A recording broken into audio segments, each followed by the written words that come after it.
What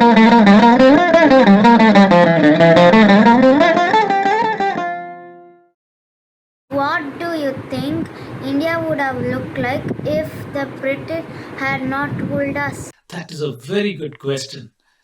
But it is not easy to answer it because addressing what if is never easy when it comes to history because there is so much of uncertainty on how the civilization would have evolved. However, we do know the policies the British followed and the things they implemented and the impact it has had on the Indian civilization. So, with facts and evidence, we can start making some projections, some assertions, and some predictions. So, that is what we will do over here. At the same time, must note that many outcomes are possible, and we cannot say this is exactly what would have happened. I am highlighting only one such outcome. So I will restrict my answer to two tracks. One of them is the economy and the impoverishment that the British left India with, and the education and literacy. You could see this answer along other tracks also if you're interested in those things. So, first on the poverty and the economy. This graph was done by an economist called Angus Madison.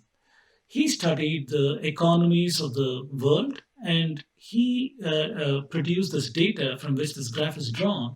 It shows India right at the very top at approximately 33% of the world GDP in the year zero, if you will, and steadily falling by about 10% in 1,000 years, which is accounting for approximately 25% of the world GDP during the Mughal period, and dropping down during the Mughal time. And when the British came to India, you see a rapid decline in the fortunes of India, all the way from approximately 24%. You see, the economy of India in 1947 fell to less than 5%, maybe 4% of the world GDP. In other words, the British really impoverished the country. And this is stated by two or three illustrious figures. One is Angus Madison, others Will Durant, and the third is Utsa Patnaik. Utsa Patnaik recently came out with a thesis that said the British looted $45 trillion from India between 1765 to 1940. That is a huge amount of money.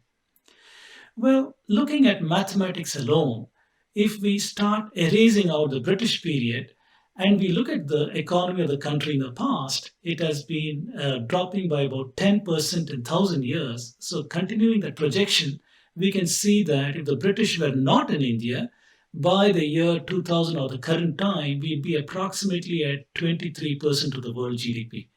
That is surely a much richer country than what we currently are if the British were not there. 23% of the world GDP. Compare that with where we are today with about 5% of the world GDP. And you have a good understanding of what India might have looked like if the British had not ruled us as far as the economy is concerned.